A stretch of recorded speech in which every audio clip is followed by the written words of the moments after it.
Good morning from Vietnam. Good evening to you, Christine. Thank you very, very much for spending your evening to join our program, to share your stories to wisdom. And on behalf of the listeners everywhere, I would love to say thank you to you. Oh, thank you for having me. I'm really glad to be here and speak with you today.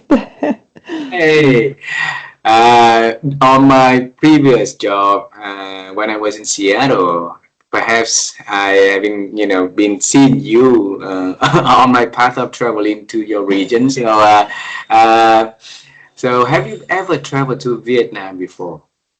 I have not been to Vietnam. I've been to Malaysia and Thailand, though, but that's Uh, about it. so In you that this portion of the close. world. I You're know. this close to Vietnam. I So know. now you have a new friend, new family here. If you and your family decided to travel to Southeast Asia and put Vietnam on the list, you make sure you let me know. On my journey to interview experts around the world, we have been seeing so many experts coming to our country with the friends, with the family. We had a lot of good time together, seeing each other in person. So who knows? Maybe at the end of this year, maybe the end somewhere next year, we're gonna be able to see you in person. That would be lovely. Okay. I would love that. Yes. Come visit us here. Yeah. And in our culture, Kristen, it's very honor for our audience to have you to share a little bit about who you are, the work you do. Would you please do that honor first? Yes, thank you again for having me here. So my name is Kristin Ebanks. I've worked in the humanitarian industry for 20 years. I've spent the majority of my career at World Vision International. I worked in a few different offices, and I came to World Vision because it was a means for me to do good in the world. And most of my career there was in communications. So you know, I have a desire and an interest and a capacity to write. I've been like I wanted to be an author when I was a young girl, and so communications is sort of like a career that I sort of like naturally fell into. But the interesting thing about it is I did sort of deny that my time in communications. I tended to undervalue it, thinking I should be doing kind of like better things, even though I had talent for communications. But over time, I've come to realize just how important that is, and to embrace it, and to love it, and to want to teach and equip other people how to do it. Because I do think great communication can change the world, and some of the most phenomenal leaders in the world were great communicators. And so I understand the power of words to do good or to do bad in the world. And so it can mobilize and encourage people to want to go in a good direction or in a bad direction. And so I just want to support people who are doing good in the world, humanitarian leaders, nonprofit leaders, those who are leading for-purpose work, to get much better at strategic communications, and to basically what I do is I help them to attract attention to themselves, and then they can point their audiences to their organization. So from my long career in communications, I've ended up to a place right now where I'm now a founder. I left World Vision last year, and so I started my own company called LeadTrue, and it's my privilege to work with executives of the organizations I talked about around the world. I help them with personal branding and thought leadership, and basically elevating their profile through storytelling and things like that to attract attention to their work. So I love doing Ah. what I'm doing. Christine, when you share about who you are, the work you do, we can see the energy in there. We can easily see the love in there. So thanks for sharing that. And I see a lot of connection between what your path and mine, because when I was little, my family say, "Hey, you're good in business, because you're good with people. You connect well with other people. Go and learn something in business." And I refused to follow that advice. I went for the school of technical, and I was so stupid at that.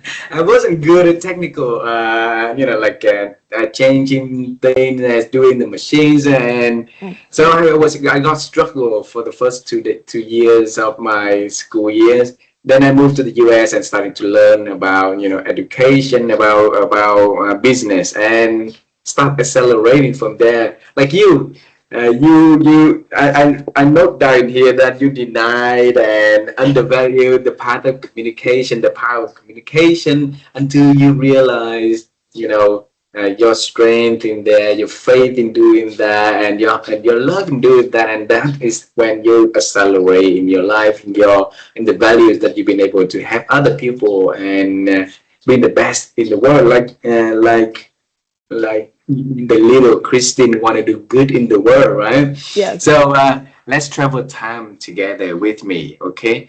Because that little Kristin could want many, many different things, could desire to do so many, many different things, and we want to unveil it together. So when I was little, really, really young, I wanted to do I wanted to become an astronaut because I was born in a very poor family, and in that family we stay in a very poor community. One night we had electricity, the next night we did not have electricity, so it's dark. And on those dark nights, when you saw the moon, rose up, so it's beautiful. So I always wanted to become an astronaut and travel into the moon. And yesterday I was so overwhelming with the news of the Artemis that back to the moon after half a century, right?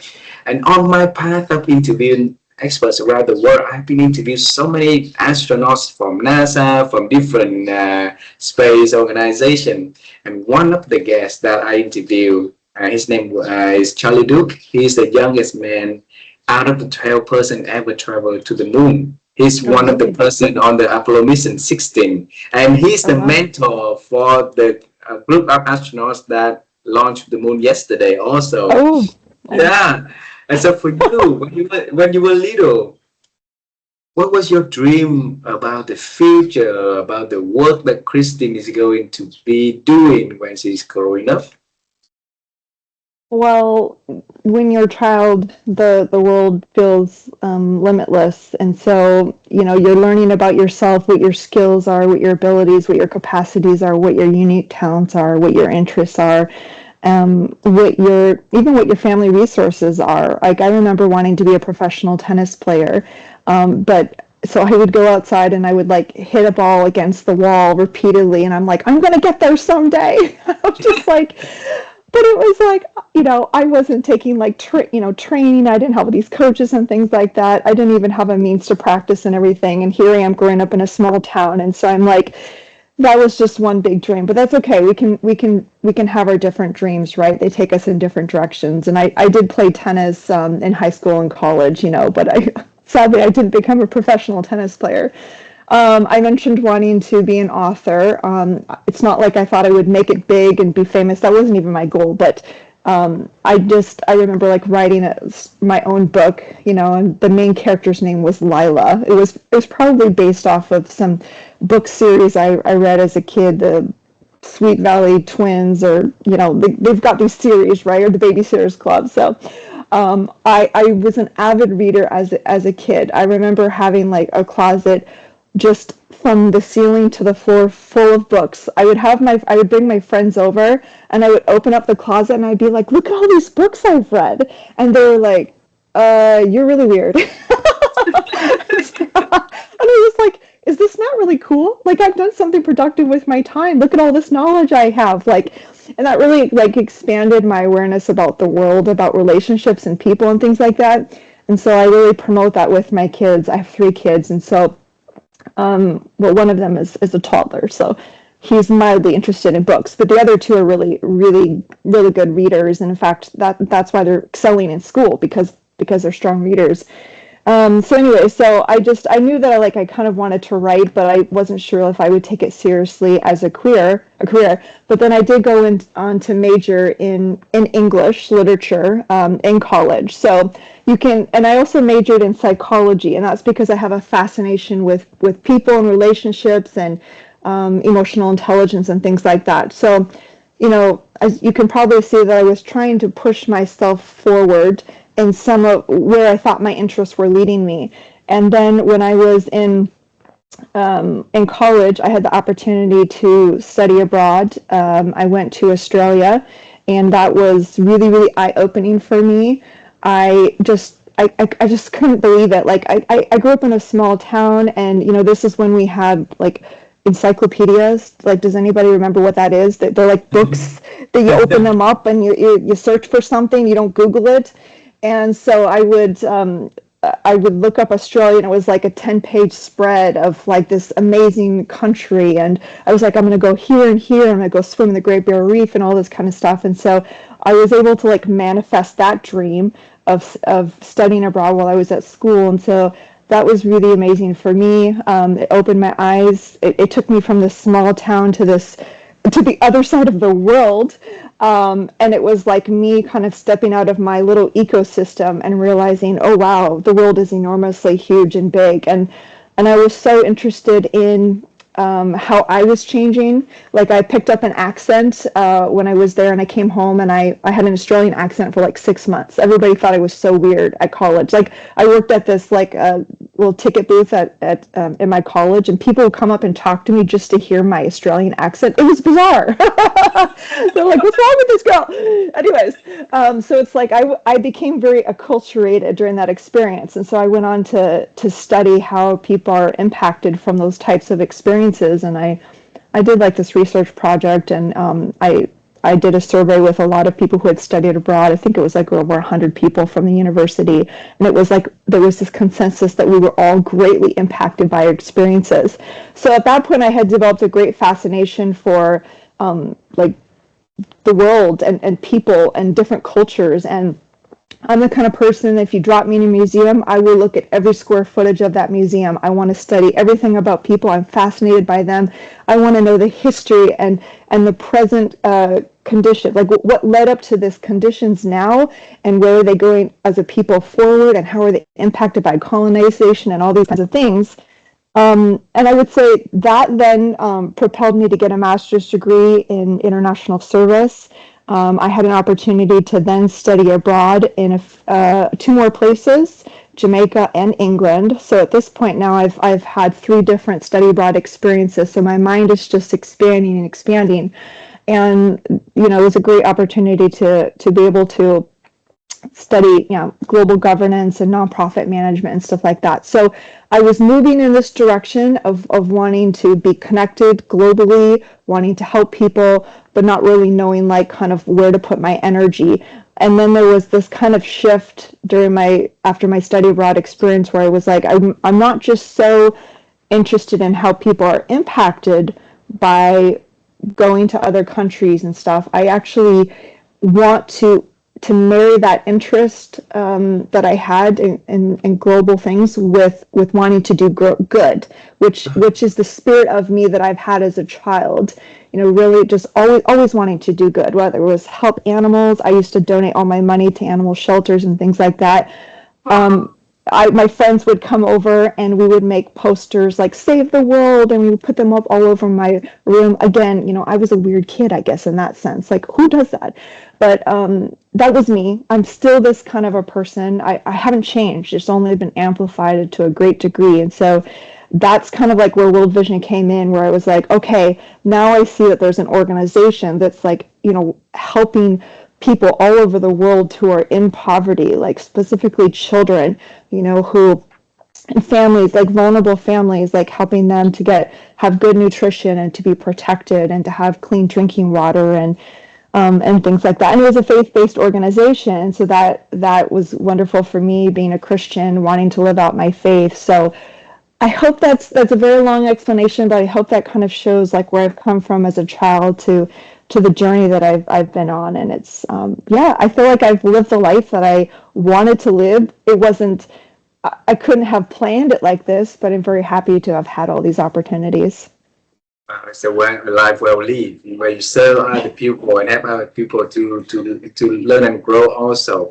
And when you say who does that, right? Yes, David and I, we are doing that also. We are that weird little kid up until today.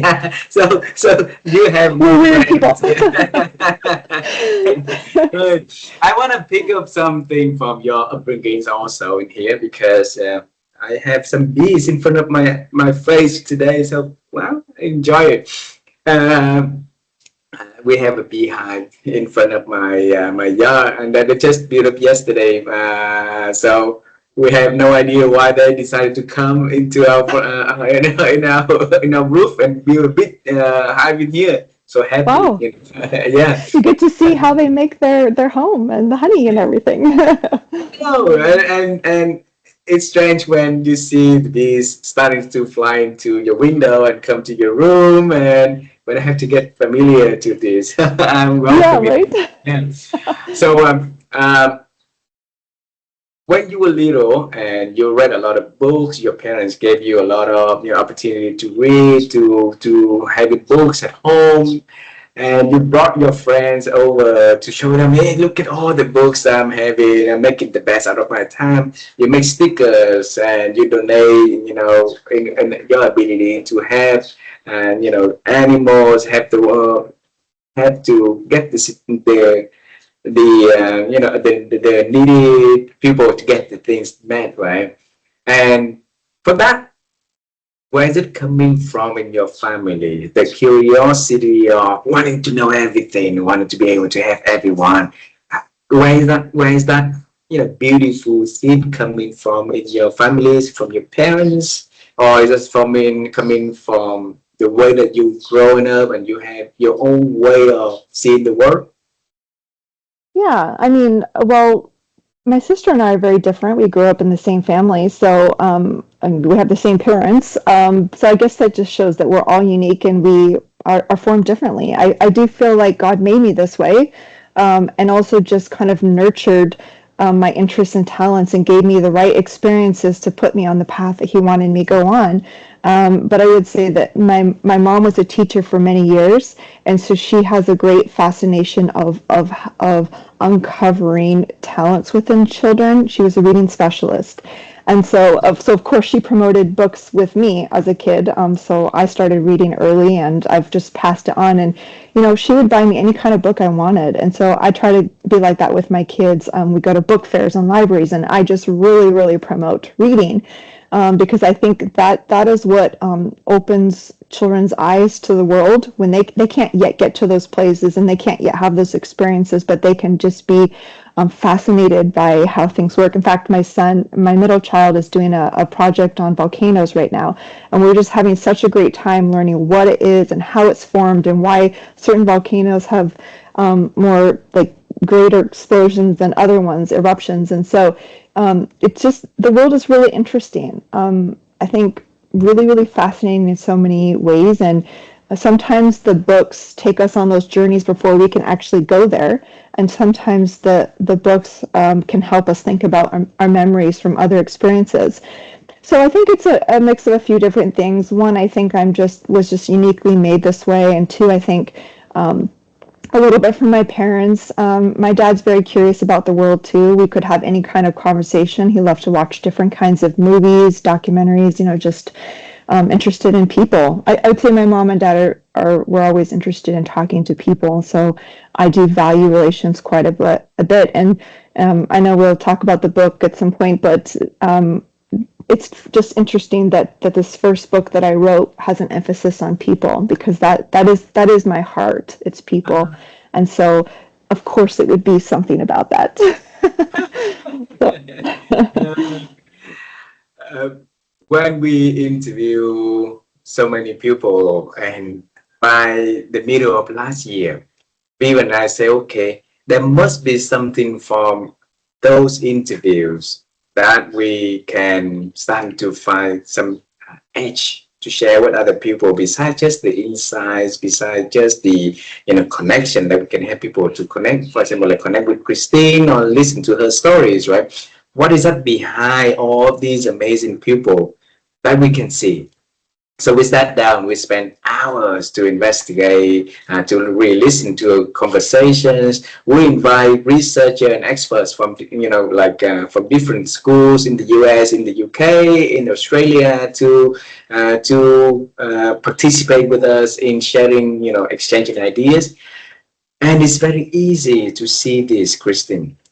Amazing people that join our show. They have one thing that we later on we call NEWNESS Intelligence. The ability to lean into on something new. Like you when you were little, you read books, a lot of books, and then you manifested. The books you dreamed about that, and even though you haven't traveled, but those newness in each of the books bring you to different countries, different Yeah. stories, different, like religion, different places, right? And eventually, when you're growing up, those becoming the foundation for you to enter into the world, right? Or when you are and build the world that you want to have, want to become, and or when you're in college, then you're starting to travel to Australia. One, because of you had the opportunity to study abroad, but perhaps that opportunity also coming from that little Christine when she manifests in the world.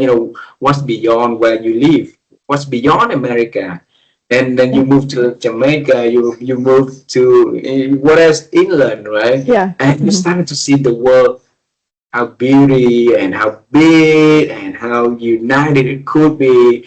And then when you come back, you bring all of that experience, bring all of that, like knowledge that you accumulated along the path, and work with your curiosity to fine tune the path that you've been going. And on that path, again, you have now the pupil, you bring the pupil on that path with you. You see? And that is newness intelligence. Mm. Yeah, that's and now through through the book that you write, all newness that is in there. So I think the future is endless, limitless for you. Yeah. Yeah, I agree with you. Like the thing about me is I was unafraid to pursue the desires of my heart.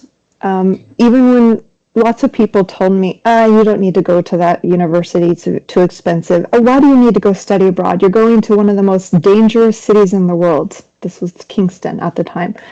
Um, that did give me a little bit of pause, like, oh, am I going to make it out of here okay? But I just was very compelled to go and explore and pursue these interests of mine. And I even though I've talked about being fearless in my writings, and actually I have a new book coming out, and I'm going to talk about being fearless. And that, for me, I don't think that means the absence of fear. I think it means overcoming the fear that you have. It means going after those things that might scare you, even Mhm. still, because like that's how you're challenged and you grow and your mind expands. And so I have never been easily persuaded by people who have told me not to do things. Actually, it has the opposite effect on me. So if people said that's going to be too expensive, I'd be like, well, that's okay. I will figure out, how to make it work. And actually, I have in my lifetime. I was in debt for many years after going to a very expensive university. And guess what? I'm debt free. Like, we actually paid off all of our bills and we paid off our mortgage. And so it took me some time, but I'm now completely debt free. So I don't regret any of those experiences. Like, they all like formed me and shaped me. So I honestly have always been like this, and I probably always will be. I'm very intrinsically motivated. I kind of like sometimes I have these visions that I just want to pursue and bring to life, even though it doesn't make sense to other people. Sometimes it doesn't make sense to me, and I just keep going after it. Even producing books right now, some people are saying you don't need to do that. It's not going to make you any money, and I'm like, but there's other reasons why I'm writing books, Yeah. because I want to inspire people. Like this is the legacy that I have for myself and for my children and for the world. I Yep. want to get my ideas out there, and that is worth more to me than money. Like I have never ever been interested by fame, attention, or money or power. I literally have not. In fact, sometimes I wonder if there's something wrong with me, because I'm like, because the world tells you should care about those things. And I Ah, will admit, I'm probably not a great businesswoman, and really, I probably shouldn't be saying this on your show, but it's like I'm just not motivated by money. Like I am motivated to make a difference in the world, and sometimes that means you do things that just don't make sense. I'd like to become a better businesswoman and make some good choices along the way, but I'm just honestly not like driven by some of these earthly rewards, is what I like to look at it as. you look at what you just shared, right? And you look at the journey that you've been through.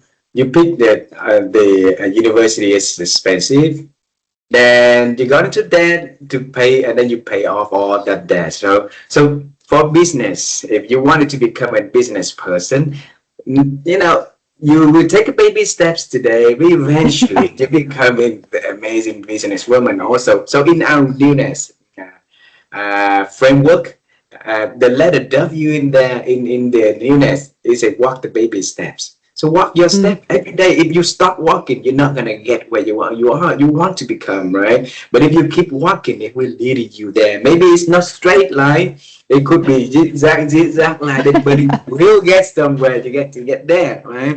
So Christine, yeah, um, uh, I want to bring you to um, the moment that you resisting the ideas that hey, Kristen's gonna be really accelerating communication. She can use communication as a tool to help her to sharpen her skills and happen and add values to her to the people that she serves also. And I think there's a lot of us out there also, wanting to become ourselves, want to be having our voice heard. So we resist the idea, like me, I shared earlier with you, right? I refused the idea that I could become a good business person by going to the technical schools and go against all the current. And it's just, you know, it just takes longer for me to get where I should be. I'm good at also. So back then, what happened for you to resist those ideas, and what did you do to realize that okay, this is the path that taking me to the best version of myself? yeah, it's a great question. So I had some other interests alongside the work I was doing in communication, because for me, I've always been motivated to make the biggest difference that I can in the world. And so I had some other, let's call them twin passions. And one of those was child protection. For a long time, I've been very, you know, passionate and concerned about trying to protect children. In my mind, I think there's nothing more important than protecting the well-being of children. And so, that was a track of work at World Vision. I also had another passion of advocacy because I do believe in the importance of advocacy, being able to change policies and global frameworks around the world. And so, while I was working in strategic communications, these other things were bubbling up, and they kind of like relate to communications in many ways. And so I was able to get experience in those other sectors, by applying my comm skills to helping people with that work. For example, I was a senior writer for the child protection education team at World Vision US, and so I was able to write major donor reports on our child protection work. And that was that really was a dream come true for me because I felt like, oh, I have come to a place. I've come to a place where I've gotten as close as I can to help with child protection work. And I felt like I came alive through that because I was like, okay, God's brought me very, very close. It also was very sad to me, working in that area. I will admit it emotionally was pretty difficult. During that time I was pregnant, and so reading about the suffering of children in horrendous ways was really, really hard. Um, and so what I ended up doing is I ended up having an opportunity to work with leaders, kind of through this experience. And how that happened is I always raised my hand when people said, we need somebody to help. I always thought like I could see.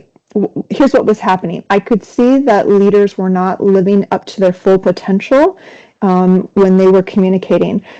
Staff were disappointed. Things weren't going the way that I thought that they could, like in a better way. And so I always wanted to help.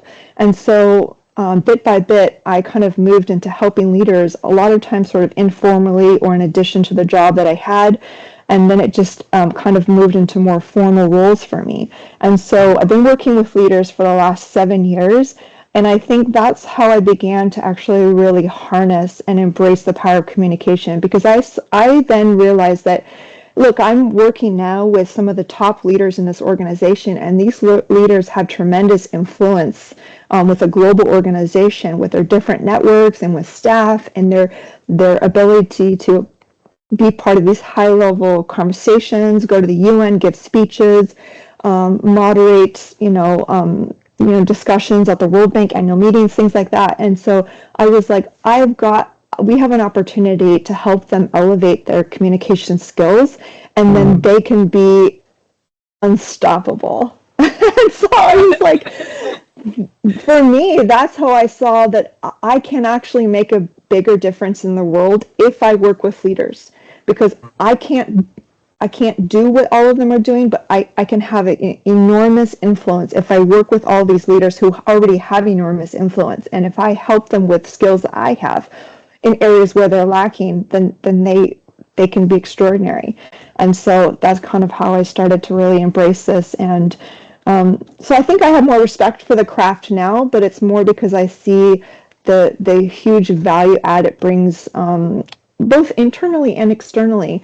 And also I would say that I really advocate for holistic communication. So it's pretty hard to kind of like elevate your external brand if you're not doing that work internally, because staff are reading your external communication. So I really believe in like holistic growth in communications, and I also believe in growth of leaders.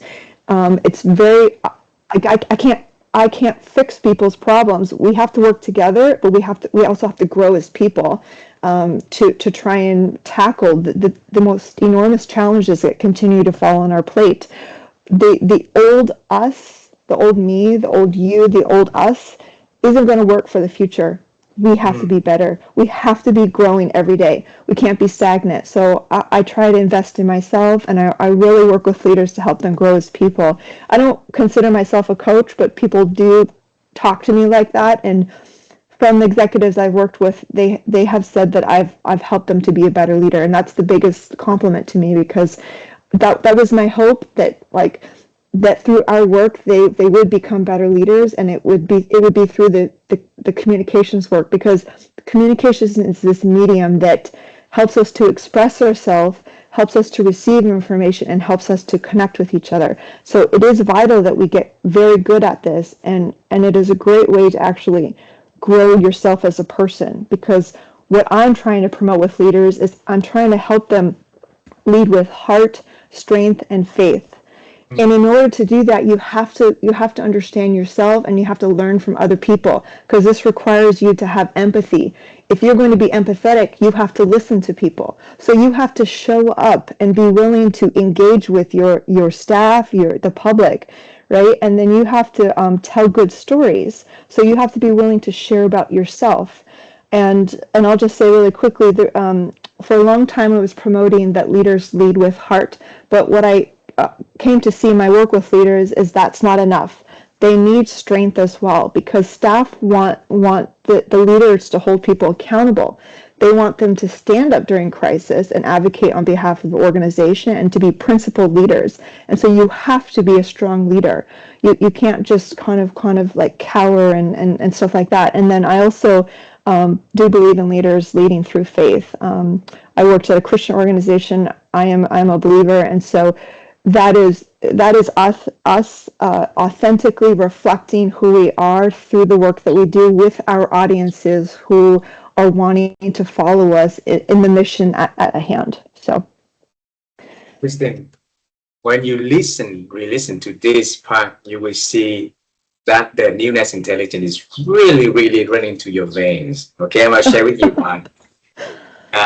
We just say that we cannot be stagnant. We have to continue to grow, continue to go into something new and learn and expand our strength, right, and our capacity. That's newness in there. You don't want to be in the oldness. You have to keep moving to them. And along the way in our newness framework, there's the letter N. The first letter in there is notice something. One thing that you could do, you can see new every day.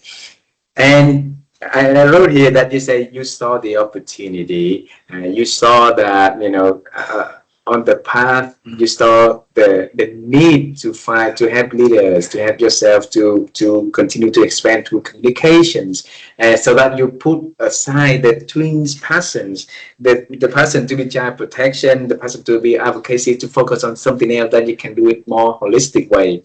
Yeah. And that ability to see, what we call noticing here, is a superpower that not that we want to help people to grow that, because opportunity running in front of our eyes, everyone's eyes every Yeah. day. But Yeah. some will be able to see, some will not be able to see it, and that makes the big difference. Okay, so what did you do to improve your ability to see opportunities, to notice things that maybe other people can start to learn from your skill, so that they can notice those little signs, those little things that can help them to have the opportunity to go to the next level in their lives? Well, I'm very observant and I listen to people. So in the role that I had, I was as director of leader communications at World Vision. I was like a bridge where I was an employee, so I received communications and I was impacted by them, but I talked to a lot of staff, and so I understood what their concerns were. I understood how they were receiving the information, how leaders were communicating, and I also had my own experiences. And then collectively, that together is what I tried to share with the leaders about this is how staff are feeling. And when I saw that there were issues, I tried to elevate them. I did not shy away from that. Sometimes we can interpret our role, and when we're advising leaders, as we're there to just like do what they ask us to do. And I didn't look at it like that. I was like, no, I am here to do right and to do good. And so sometimes that means I have to have difficult conversations and I need to elevate some of these concerns that staff have with leaders. And then when I would work very closely with leaders, I mean, I had so many conversations with these leaders one-on-one over the years. I mean, I've probably racked up hundreds of hours across numerous executives. So I have a lot of learning into the insights and how they think and how they feel and how they respond to the pressures. I had a front row seat to leadership at the highest levels of one of the top Christian humanitarian organizations in the world. And a lot of staff don't get that opportunity. So what I tried to do was be an advocate for leaders and translate what they were maybe, like experiencing to staff. So that's why I tried to be a bridge maker, bridge builder, bridge walker, however you want to position it. And I think that was helpful for both parties, and I'm the kind of person where I like to see people knit together the relationships and get stronger. And so I'm very like people focused. And so, again, as I talked about, like my first book was the emphasis was reflections on valuing people and relationships. And a lot of times I saw a breakdown of relationships in the workplace. Staff weren't feeling heard. They didn't feel they were recognized, appreciated, or valued. Sometimes there's issues around diversity and inclusion. People feel they can't express who they are. So I worked with leaders to help solve these problems, right? Like get staff to tell their stories openly and publicly and talk about some of the things that might have been considered taboo, because they're already talking about that. Staff are. I'm hearing those conversations. So let's just talk about it openly and let's have a more welcoming workplace, And there was a big gap between staff and leaders, and I really wanted to close that gap. And so what I did is I created opportunities for staff and leaders to come together, like developing coffee chats with them or one-to-one meetings so that they could get to know each other. And some of the impact of this is that staff were able to express what was on their heart with leaders, and sometimes the leaders took these concerns seriously and made changes that impacted the organization. So I really put an emphasis on relationships. And in fact, one of the things I write about in the book is like the importance of restoring relationships. I think honestly, if a leader was to take the next few months and just work on fixing the broken relationships, they would be so much further ahead than if they were to implement 9 months of initiatives. Because the thing is, staff are not willing to really follow leaders if they don't think they're being authentic, if they don't think if they're not trustworthy, if they're not credible. So they're looking for, our leaders competent? Do I trust them, and do I like them? And this is a big part of personal branding. You need familiarity with people, and then you need to grow your trust with them, and then that invites partnerships. And I think of partnerships as a big thing. It's, you can advocate, you can donate, you can invest, you can collaborate, all that kind of thing. It's the same thing internally and externally, and just a little bit different, right? So it's like when you're in the workplace, you have to put a big emphasis on staff.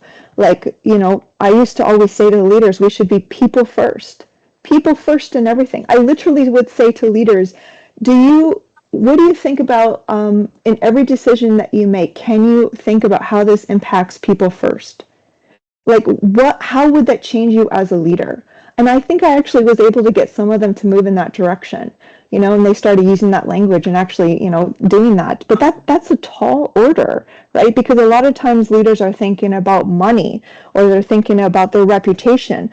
And that sometimes to them can seem like we're going in the opposite direction of people. Like, how do we help our people and save money and all this kind of stuff? But I have an abundance mindset. Like, it's more than being optimistic. It's actually thinking that if you build it, they will come. If you dream it, it can come into fruition. We just have to be more creative, more collaborative, more prayerful. And so a lot of times I felt like I was fighting against a scarcity mindset, which is a different type of a thing, where there's only so much available. We've got to hold on to what we have, and we can't make investments. But I believe in strategic investments even when times are difficult.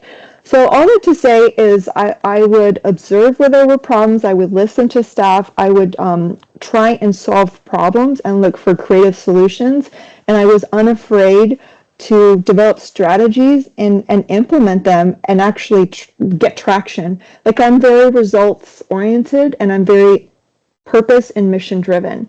So I don't spend a lot of my time doing lots of random things where I can be busy. I'm focused on change. And I do like to make sure change is happening to the best of my ability. I know that I can't influence everything, but as much as I'm able to, I try to infuse like an open mindset and, imparting all my skills. But at the end of the day, leaders are leaders, and they need to make the final decisions. But I always try to set them up for success.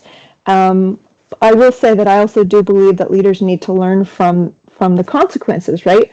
When you make a decision, there's different outcomes that are available. And so sometimes those outcomes will not be great. Sometimes they will be great. I like to counsel them and help them make good decisions and set them up for success. But at the end of the day, they have to make the decision. And we learn from those consequences, and we do better, and we try to grow. That's the ultimate goal here. Keep growing. Yeah, and that is how they build strength also from success and failures also. So those build them the muscle for them to reflect and to continue making better decisions in the future also. And when you share that, you are living your true values in there, through you listen with empathy, listen to everybody, and trying to find the best out of that. It's leading with the heart, right? And leading with the strength, where you know that it is your strength. You believe in that. You're leading with the faith also, that you believe in collaboration. You believe in the word abundance. You believe in creativity. Bring all that together to help you to grow and help other people to grow. And I want to talk about the book now. It's a different hat, a new hat. That little Kristin at a young age already wanted to wear that hat in, and it takes years until the moment that she started to write her first book. Now going to the second one, right? And well, the first question to ask is, why did you wait for this long to write your first book anyway? I'll tell you why. Because for this whole time, I've been focused on other people. And I had an opportunity after leaving World Vision to start to reflect and think about all of the experiences that I've had. And I thought, I've been helping leaders for a long time, writing their content, help their speeches, their videos, that all that kind of stuff. And I needed to reclaim myself, and I needed to actually own my ideas and actually voice my thoughts, and believe that it's okay for me to have my own brand too. I've talked about in previous magazine features about how sometimes people in my position as an executive comms advisor, we think that we have to accept anonymity for our jobs because so often we're creating content for other people. But I've come to realize that there are consequences for that, and nobody benefits from being invisible. We are all unique, we all have giftings, and there is a place for everybody to share their thoughts and their feelings and their opinions. The world needs your brightness to shine through, and I didn't want to have it be dimmed anymore. So I decided to claim that myself, and I felt like I could still protect the confidences of the leaders that I had worked with, because I will never betray them. They trusted me with a lot, and I will protect that trust. But I found that I could talk about these experiences in a way where I wasn't sharing details, but I was talking about principles. And so I've been writing over the last year on a weekly basis, and there's a lot of people who write about leadership communications also, and they have a lot of frameworks and formulas, and here's your 5-step process, and it's helpful. I learn a lot from that, but for me, I'm more of an inspirational type of a person. And I found that in my work with leaders is like, while I can give you your plans, and I can give your strategies, and I can give you your frameworks, and I can give you the tools and all that, if you aren't leading from principle, then we can only get so far. Like we would move forward, and then we would hit this obstacle because we had encountered a character issue, right? A lack of courage means your initiative stops, right? So that's something to work on. And so I've been very motivated over the last year to talk about these things that I saw that were also what were strengths, but also what were obstacles. And so I have written, like I said, I wrote for every week. And when I started to look at my reflections, I realized that they kind of fell into a few different categories. And one category was about people and relationships. Another category was about mind shifts and different perspectives. Another category was about the inner life of leaders. I talk about burnout, things like that. And then there's another category that talks about being a principled leader. And so I wanted to write my first book as a collection of my reflections on everything that I wrote about valuing people and relationships. And so I talk about like being trustworthy and being empathetic and being authentic and restoring relationships in that first book. I'm getting ready to release my second book now, and it's going to be about being a principled leader, character traits that are noble and worthy. And so, like I mentioned earlier, one of those things is being fearless. And I also talk about having integrity and things like that. So, and I also, talk about encouraging leaders to think about the traits that underpin their leadership. There's healthy traits and there's toxic traits. So what makes my books different is I mentioned earlier that I love to go on outdoor adventures with my family. I derive a lot of inspiration from nature. I see God everywhere in nature. So a lot of times when I would go on these outdoor adventures with my family, it was so clear to me. I would see things happening in nature, and then I was curious about the places I was visiting. So I'd go back and I would research it, and I'd be like, oh my goodness, like this is a leadership lesson here. So I would then write up my experience talking about what we had seen and experienced out like at national parks or playing in creeks and different things like that. And then I would incorporate history, talking about what I learned about the exploitation of Native Americans. So I have a reflection about how we can't build on the backs of others, and things like that. I visited a place where they spent millions trying to clean up the polluted environment. For many, many years, there was this copper and lead, thing that was just spewing pollution into the air. So they had to spend years and money trying to like clean up the environment. So I talk about that, cleaning up a polluted environment, how you as a leader can have, toxicity in your work, and it's like going to be expensive later on to clean it up. So better clean it up now. So I talk about these kinds of things. And then I weave in my faith because, again, I saw God in nature, and that's how I interpret things. So each one of these books is a collection of reflections of each one has a different leadership lesson, weaving in those three different elements. And then I have like a living the lesson section and then next steps. So there's like questions for leaders to ask themselves about how this applies to their life and a way to take notes, and then a few practical next steps. Like, for example, finding an accountability partner, or taking a risk with a future project and then applying those lessons to the next risk in a safe environment, beginning to tell their story with their staff before sharing on social media. So things like that. So I'm trying to move leaders in a good and healthy way by helping them reflect on who they are and their experiences. So it's a different kind of a book. I hope that it's inspiring for leaders, and I also hope that I challenge them, because this isn't just to sit back and feel real good about yourself. It's like no, like actually think about, yeah, have I exploited others? Have I created a toxic environment? Have I been afraid of taking risks, and has that hurt my organization? Have I stifled staff's expression of who they are? So it is a reflection of who I am, and working with leaders is I consider myself to be their greatest fans. I'm their cheerleaders. I aim to be a coach in helping and equipping them with the best skills, but I also challenge them, because we're not going to grow if I don't challenge you by reflecting what the problems are of the environment and what we're facing. So I hope Wow. people are interested in reading my stuff. So definitely, it's the way that you inviting people on the journey of transform themselves, of realizing where they are now and where they could become, right? So, and then that, I think this the best way to learn is to show the way, and invite the people into that path, and for them to discover along the way, how they can, then they can see the progress from there.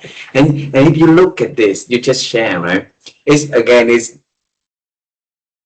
everything that you do is really fall into the newness intelligence in there. You went out in nature, you start to notice something that, wow, it could be a leadership lesson in there. Then you let the next letter in the newness, letter E, is engage curiosity. You come home, you start to dive in deeper, you start to understand more about that from different definition, different stories, and the next letter is the work baby step is now you start to write something about that, further writing about that, further sharing about that.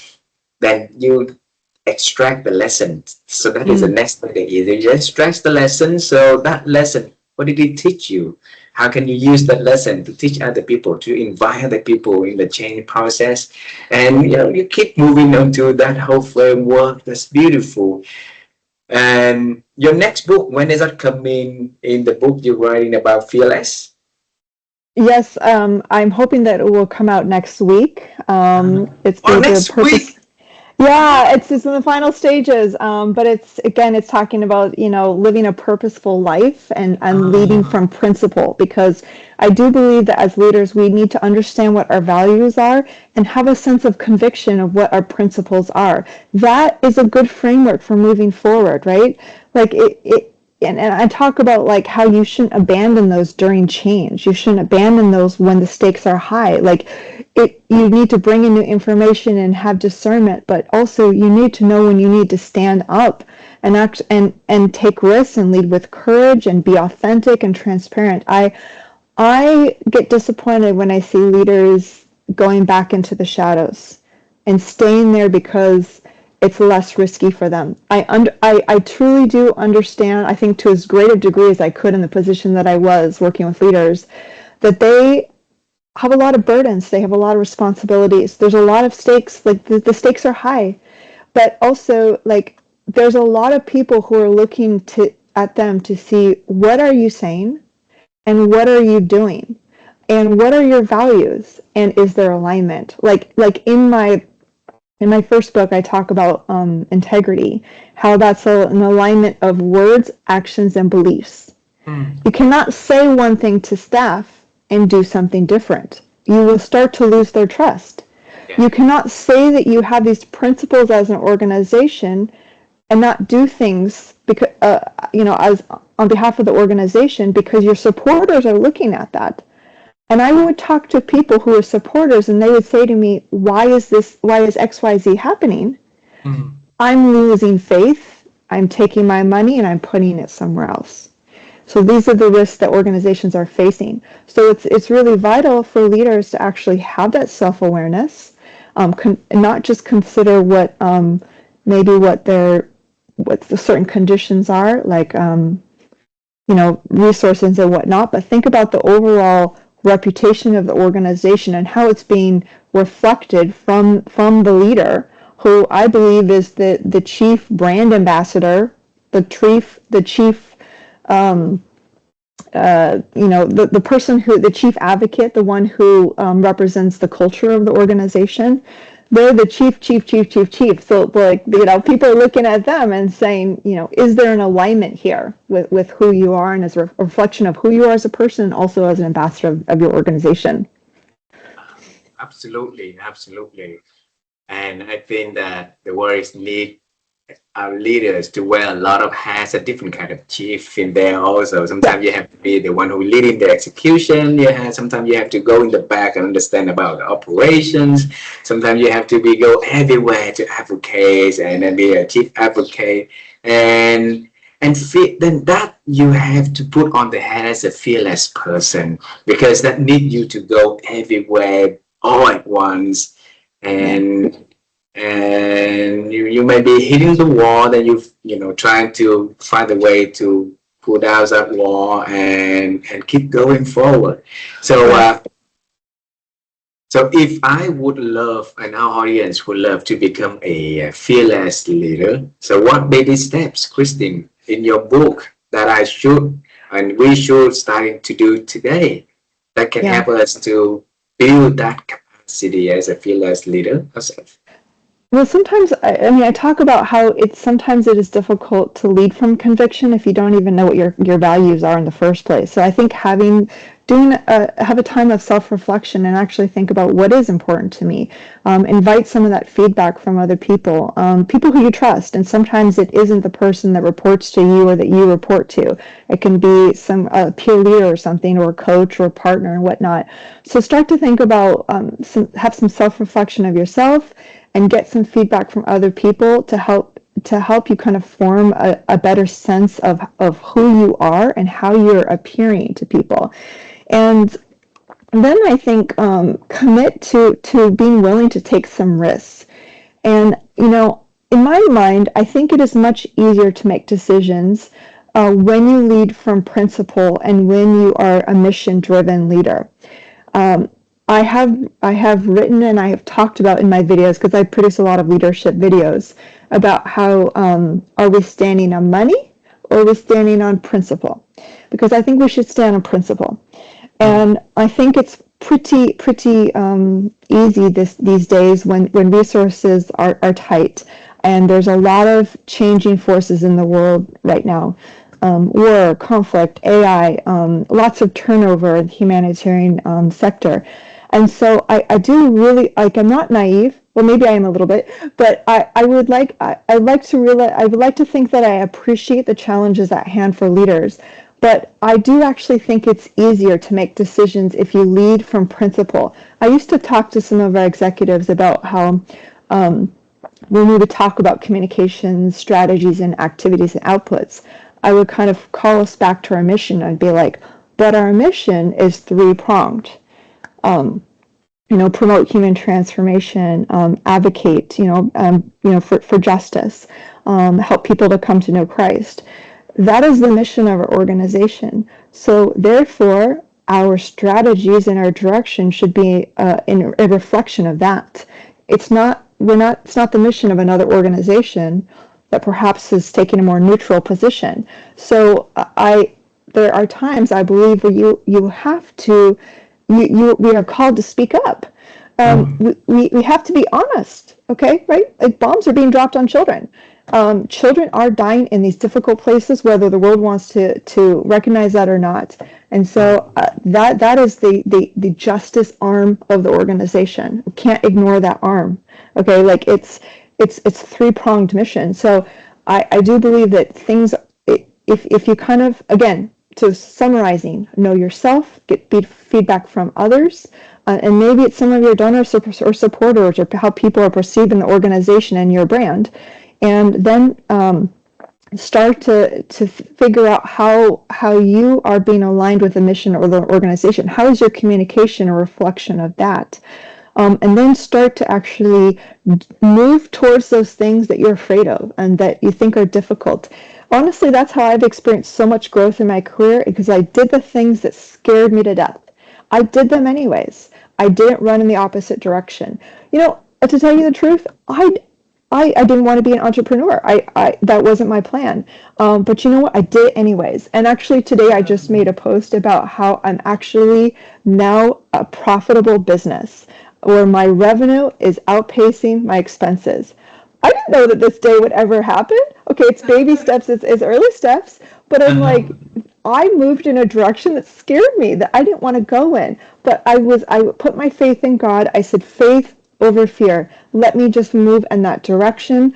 God used me. I often say to God, God used me to the highest degree. And as soon as I say that prayer, I'm scared to death, because I'm like, oh no, he's going to do it. And tomorrow there's going to be something I have to do where I don't want to do it. But I'm telling you, I say that prayer a lot. And so I guess maybe that is what my encouragement too. Like, have an open heart. Say those big prayers. Don't be afraid to move in those directions that scare us, and just take those steps forwards and see what comes of it. And yeah, don't be afraid.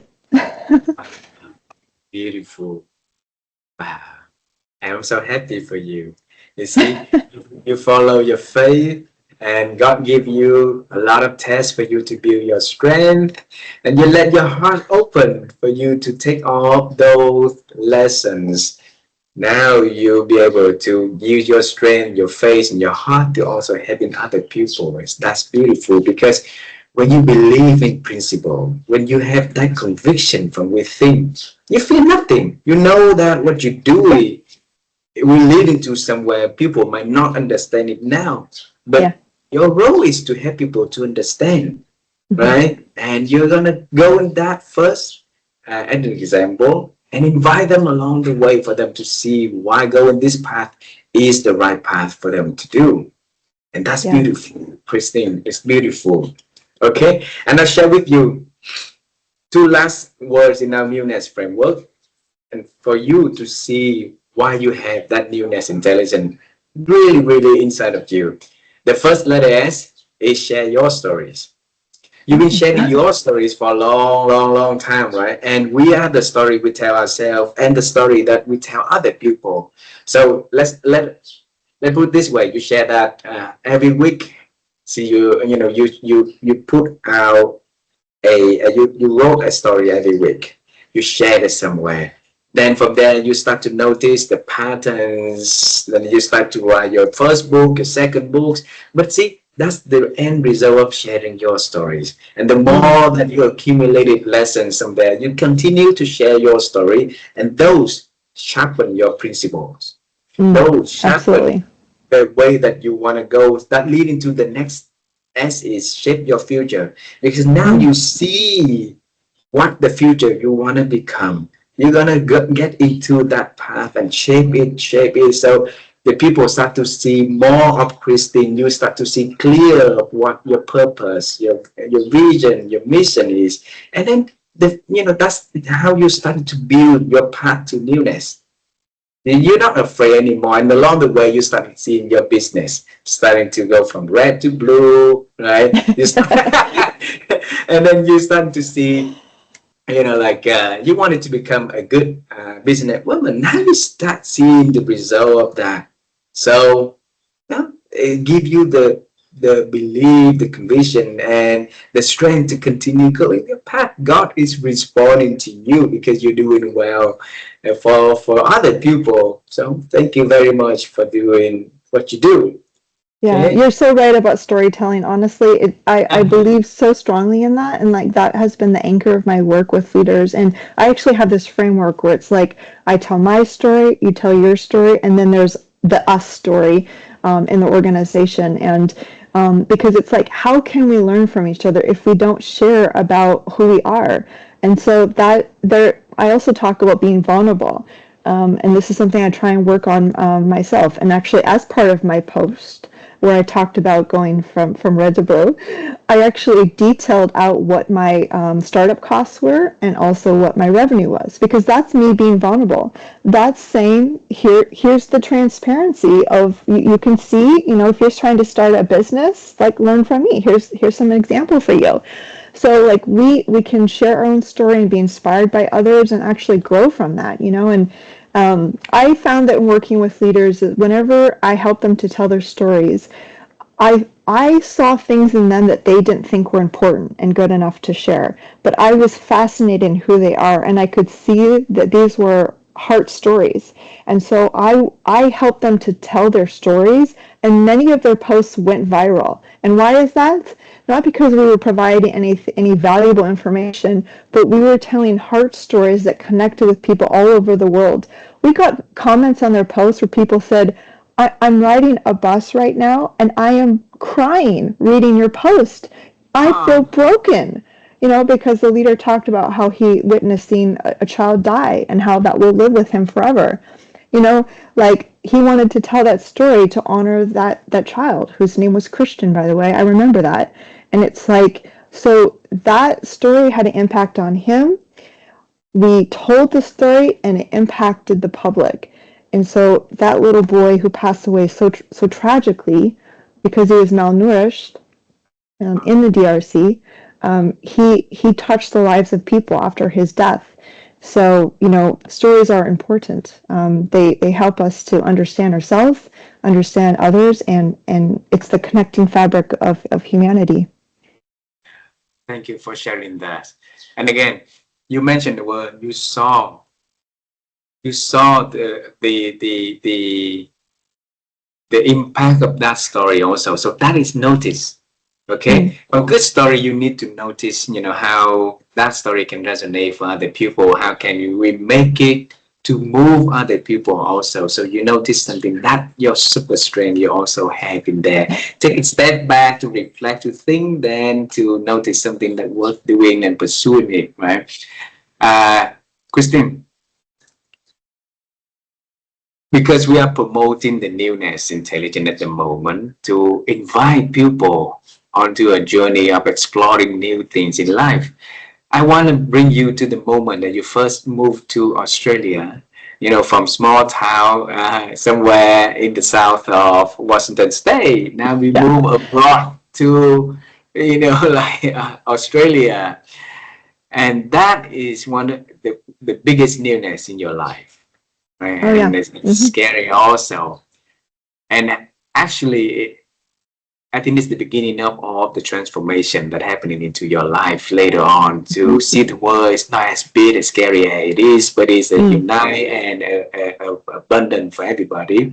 So I want to use that story, that experience as the way to motivate people to look at newness in a more comfortable and confident lens. So use your experience, share with us how you felt when you first came to Australia and that movement, how it shaped you to become who you are today. Would you please share that stories for us? Yeah, so I studied abroad in Australia during my third year of university, and it was a short-term experience, but it did profoundly impact me. And then I spent a couple of months after that backpacking across Australia. I spent 1 month on my own visiting with friends, but they were located all over Australia. This is a big country. I was like going from all the way up over there, all the way over there, all the way down there, and then And then I traveled with a friend for another month. And so we saw a lot of different things. And even with the cohort that I was part of, we did get to travel through the outback as well. And so I encountered the Aboriginal people. I loved studying about them, learning about them, their history. Like I mentioned, I was fascinated by museums. And so it was a way for me to study, to go to a different culture and look at like the native people and how they were affected by, the conditions of the country. It was the first time where I was like truly on my own, being just so far away from my parents, anything like, being able to drive, friends. It was just totally on my own. I had to encounter like different lingo, different foods. I also actually became a vegetarian while I was there, and so I've been a vegetarian for like over 20 years, and so that also impacted me. So I encountered people who thought differently than me, and that motivated me to want to change my lifestyle and diet, which had a lifetime effect on me now. And yeah, I think being able to see the country, like so many different aspects of the country, like I mentioned, swimming in the Great Barrier Reef. Do you know what that is like? Seeing these No, I didn't. massive, brightly colored fish, and you're literally out there in this broad, open ocean, and you're just like, wow, like the majesticness of life. Like it does put your life into perspective. And being able to like hike through forests and things like that. So it just helped me, like it helped me to grow up. And I wrote about this in a magazine feature article that I said it was the end of the innocent me.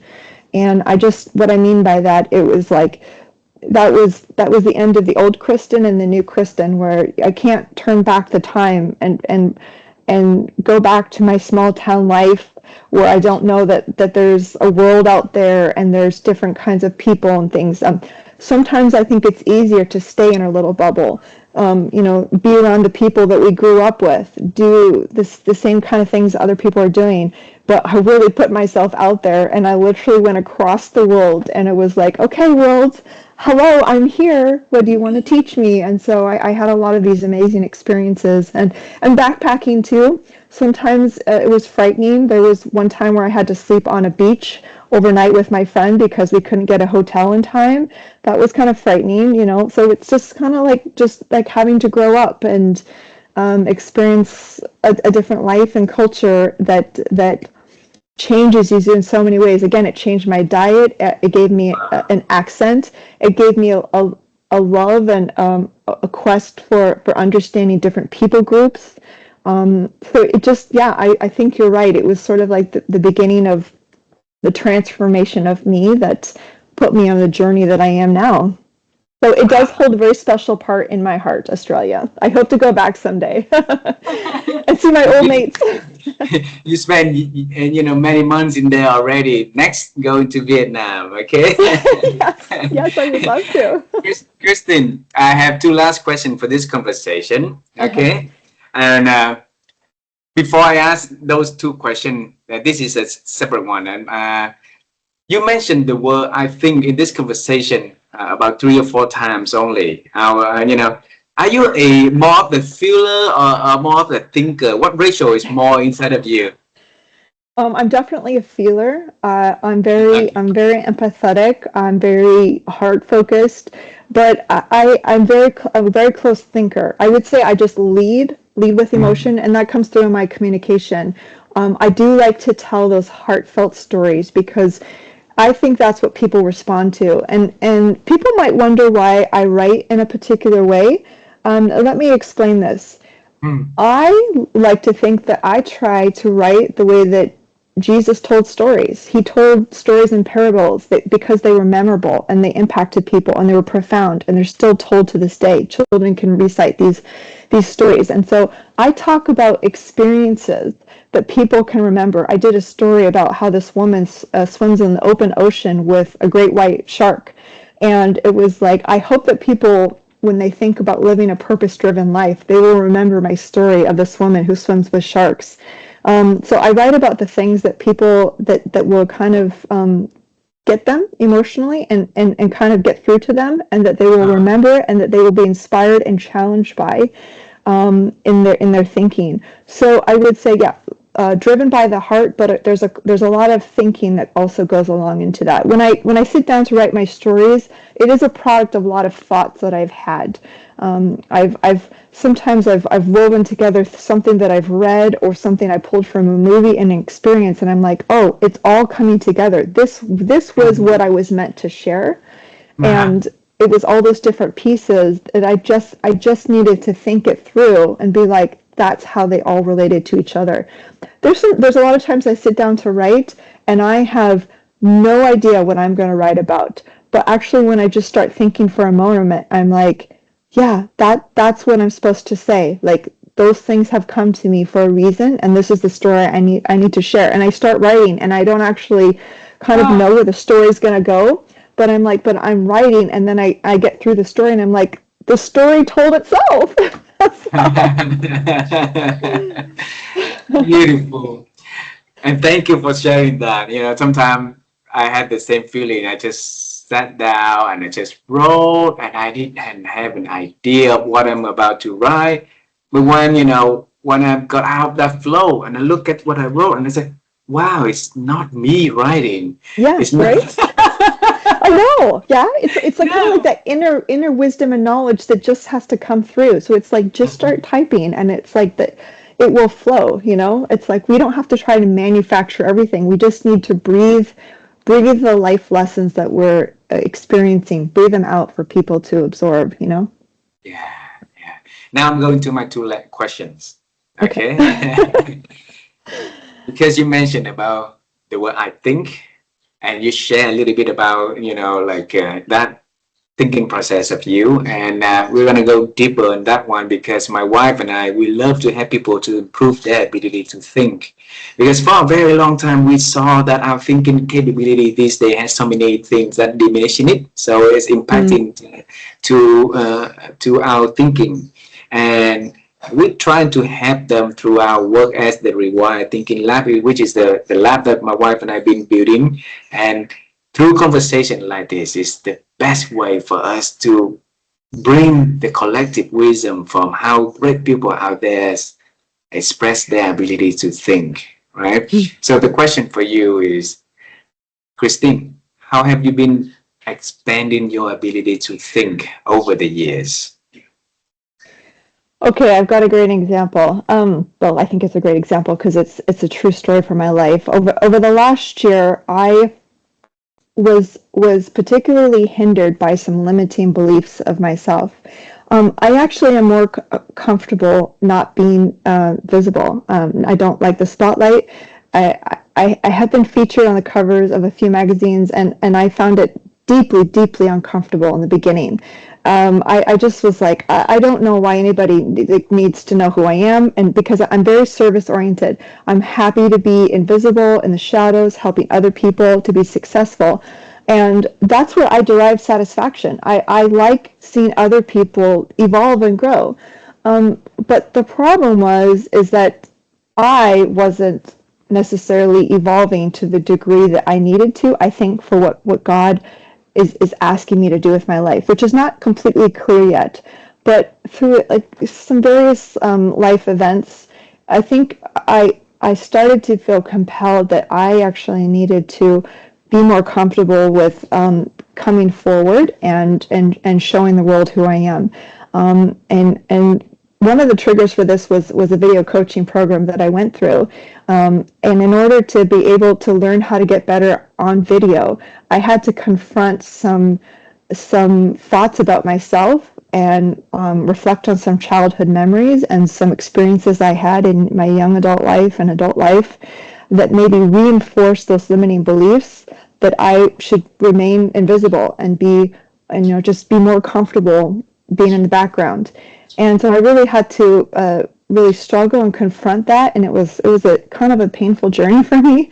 But I came a long ways from that. I kept being told, like, Kristen, you need to put your lamp on the stand right here, right? Okay. And I was just didn't want to do that. But once I realized that, like, I will do it for God. I will put it out there for God. Okay, it doesn't have to be about me, but I will be a vessel for His love to shine through me, and I will go and do those things that are difficult for me. Yes, I'll go and give that speech. I will give that training. I will write that post. I will do those things if it does shine back to God, because it is, I owe Him everything, and it is His light that is living in me. So once I was able to do that, I was able to systematically start to shed some of my limiting beliefs and come forward. And so I am more comfortable these days. I'm not 100% comfortable with being the spotlight, because again, these thoughts creep up in my head, like, why does anybody want to hear my story? I would like to tell other people's stories.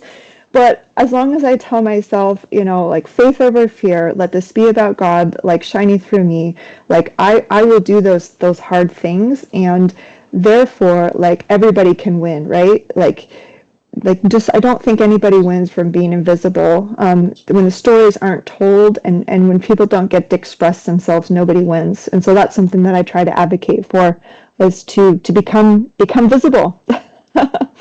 Faith over fear. Beautiful.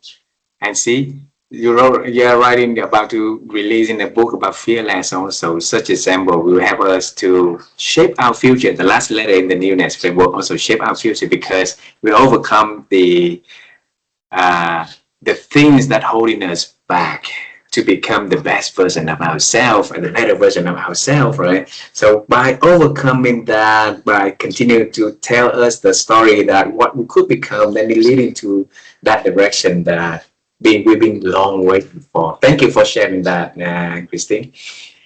The last question, okay? Travel time with me. Ready? I'm gonna bring you to see that little Kristin when she invited her friends to home, and then she opened that door to show her friends a lot about her many books that she has having, and so happy to share with her friends about how many books that she's been having, reading, spending time, and to understanding about the world. And by the time her friends left, you and me are gonna get into that room. We're gonna sit next to that Kristin, and you are going to have a word of wisdom, a word of advice about the future that you want to talk to that little Kristin. Okay, so what is that you're gonna tell her? I would say, don't deny that you're a leader, because for my whole life I've been trying to deny this when everybody keeps telling me you are a leader. And again, it goes back to those limiting beliefs I was telling you about earlier. I'm very focused on other people. So I look at everybody else as leaders, and I don't put myself in that picture. But people keep saying to me, you're the leader, and you are a leader of leaders, and I want to follow you. And I'm trying to accept that. I have work to do, trying to accept that role, because I could just feel myself feeling uncomfortable right now, like physically, with that thought of being a leader. But people keep saying this to me, and I'm like, okay, so there's something that people want from me, and I want to help share that. So yeah, the little Kristin wouldn't have considered herself a leader. She would be happy to be just in the background. But I guess I'm a more evolved person these days. I've worked really hard to get to this point by, confronting limiting beliefs, pushing myself, challenging myself to do difficult things, and I think I'm proud of myself. Yeah, and we're proud of you. We love you, and thank you for this beautiful conversation. As I share with you, you're gonna have a good time with us in this conversation and sharing these stories to help people to overcome their limiting beliefs, also to believe in that is a great self waiting for them. There's faith, if they put faith in their heart and fine tune their strength, right? And learn to make the best out of every situation that's in front of them. Now, Kristin, I appreciate you spending your time with us, sharing your stories. I appreciate all the wisdom you brought into this conversation. And thank you for writing your books. And even if you take baby steps for a long time, but you look at now in year 2, you already have 2 books, and there will be more to come, right? So now you're running marathon in your life with no longer baby steps. So I look forward for our meeting in person. We travel to the US quite often, and if we, because our children live there for school, so if I travel to the US, I will reach out to you and say, hey, have a cup of coffee together. Or if Yes, you let's do decided to that. travel to Vietnam, well, here we are. I would love that. And I've so enjoyed this conversation. Thank you so much. It really was a delight. Thank you for being interested in hearing my story. I appreciate it. Thank you very much. You have a beautiful evening. Tell your family that we send them our love, our hugs, our respect, and our kisses from Vietnam. And I look forward to Thank seeing you. all of them. Okay? Thank you so much. You take care. Take care. Bye bye. Okay, bye. Bye.